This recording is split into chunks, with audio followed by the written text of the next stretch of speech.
Salut les amis, c'est encore moi. Alors vas-y, dis ce que t'as joué, dis combien t'as fini, explique-nous, vas-y. J'ai fait 4 loses, donc je sais plus ça fait combien de victoires. Cette victoire, je sais plus, bref, j'ai fait 4 loses, X4, voilà. Je finis 158ème, du coup en starter, très grand classique, 3 Ecclesia,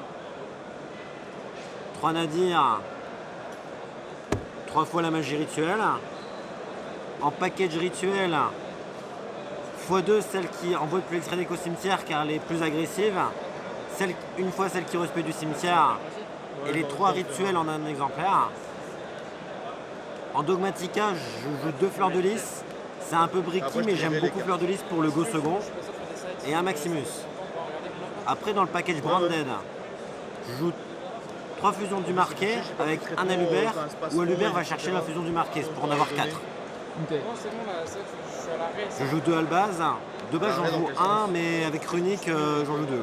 Ensuite, je joue un petit package bestial, un Saronir et 2 Magnamut, avec les 2 Lubellion et les 2 Magie au piège. Ça sert avec les combos, avec Titanic Lad, pour faire des petites dingueries. Après, il y a 2 Cartesia et une Quem, ça marche très bien, c'est le turfu. Et après hors archétype, je vais jouer 2 pots de prospect pour la stabilité, un appelé par la tombe et un trap 3 je blossom. Donc là on a fini avec le main deck. Convaincu des H Blossom? Vu qu'on est dans un format équilibré, où il y a vraiment beaucoup de variétés, je me suis dit que c'était une bonne carte car elle touche un peu tout le monde. En synchro, je vais jouer 2 Herald pour les loops avec mes rituels, pour pouvoir, quand j'invoque une rituelle, en invoquer une deuxième en envoyant 2 Herald. Je joue lui, qui bounce, j'ai plus son nom mais je sais qu'il bounce. Un Oméga pour recycler et un Lulu.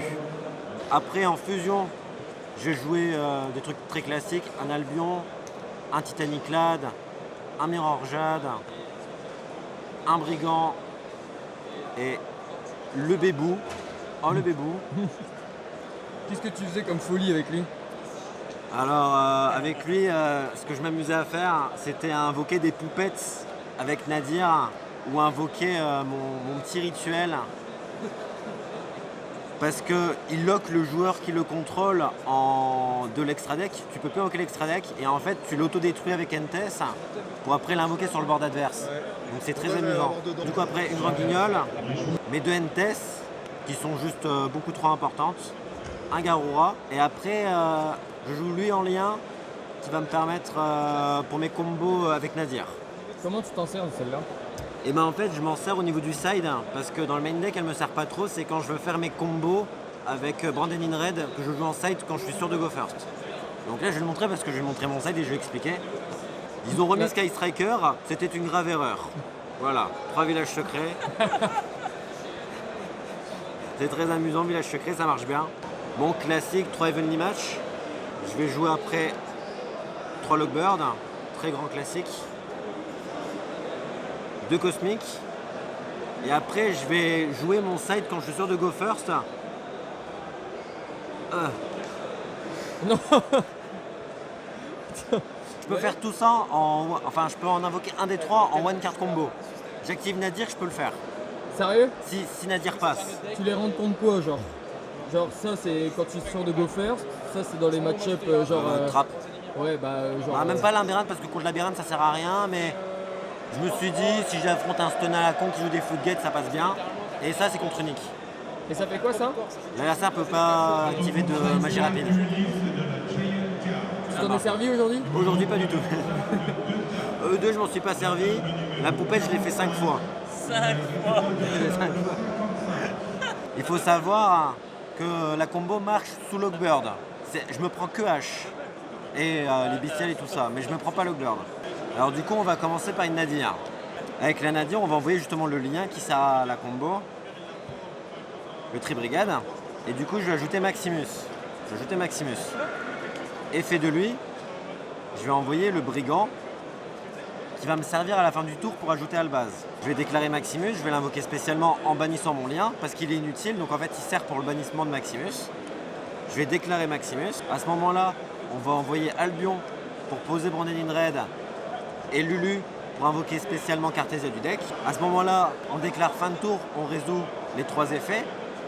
On va poser Branded in Red du deck, on va spé Cartesia et grâce à Brigand, on va ajouter Alubert. Enfin Albaz, pardon. Voilà. Du coup, pendant le tour adverse, durant sa main phase, effet Cartesia, tu vas utiliser elle-même et le Albaz de ta main pour faire Grand Guignol. Effet Grand Guignol, tu vas envoyer la poupette au cimetière. Branded in Red, tu récupères Albaz, tu bannis Albaz et Maximus. Tu fais lui. Résolution, effet, tu spé Cartesia sur ton board et la poupette sur le terrain adverse. Et tu fais tout ça sur Nadir. Juste avec Nadir. Juste one card combo Nadir. Juste Nadir, tu finis avec ça sur ton board et une lock où ton adversaire peut invoquer aucun monstre. C'est ça. Après, ça se prend les bestiales, ça se prend H. C'est pas invincible, mais quand elle passe, c'est auto-win, quoi. T'as gagné. Sachant que t'as 4 autres cartes dans ta main, quoi, qui font des trucs. Ouais, c'est ça, c'est ça. Et ce qui est fun dans cette version de ce deck, c'est que ça, je suis pas obligé de le faire via Nadir, je peux le faire via mes plays avec mes rituels. Donc c'est intéressant parce que mes rituels, j'ai des effets pour enlever de l'extra décosim. Donc je peux me débrouiller pour le faire. Mais avec Nadir, c'est plus simple. Donc voilà, passez une bonne journée, les amis. Une petite dédicace à quelqu'un. Vas-y, lâche un sourire. Bah, c'est les 6 ans de ma meuf aujourd'hui, elle me casse les couilles, je dois rentrer, donc voilà. C'est tout ce que j'ai à dire. Oh non. Let's go. Merci. C'est tout ce que j'ai à dire.